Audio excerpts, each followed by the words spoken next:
Quilters are a generous bunch that will make a quilt to mark an event, to soothe an illness, to express art. We come together as a community in times of need, always looking for a reason to give a gift of warmth. Quilters are not sewers, we are creators. We are givers and even artists. We love the process, the legacy, and the accomplishment, but mostly we love the story. Every quilt has one.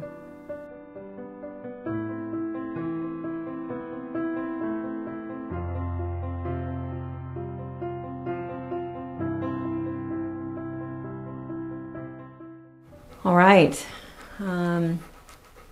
Does your quilt have a name? No. No?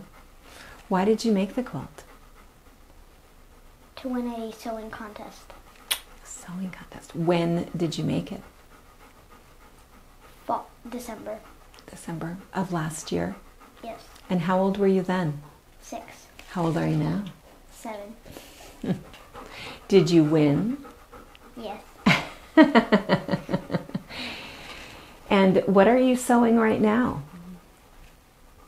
A hexie quilt. A hexie quilt by hand? Yes. Well, that's fantastic. What's your favorite part of quilting?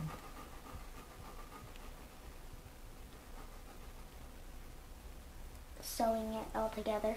Sewing it all together. And do you like picking out the fabric?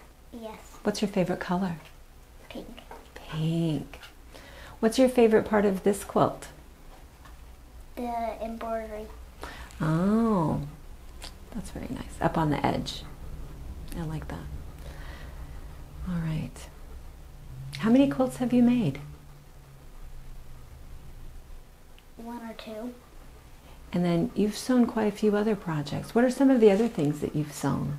Pillowcases, a bunch of pillowcases. Mm-hmm. And you've made some little stuffed animals. Yes. You made a cat bed. Yes.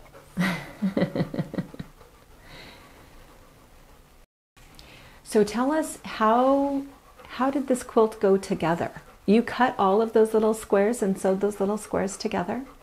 I ironed them down and then sewed them all together. So you cut out the little squares, right? Mm-hmm. And then you ironed them down to like a grid? Yes. And then you sewed them? Yes. And how many panels are in there? 4. 4. And then you sewed them together. And then sewed your borders on. Yeah. And then your backing. And your binding is, did you bring your backing over to be part of your binding? Is that what you did? Yeah. That sounds fantastic. Anything else you want to tell us about your quilt? No. No. Thank you for sharing your quilt with us. You're welcome. Thank you for watching our video. We invite you to leave a comment, hit the like button, or better yet, subscribe to our channel so you never miss an episode. You can also visit our Instagram, Twitter, Facebook, or Pinterest pages, or find all of those things and our online store at fabricpatch.net.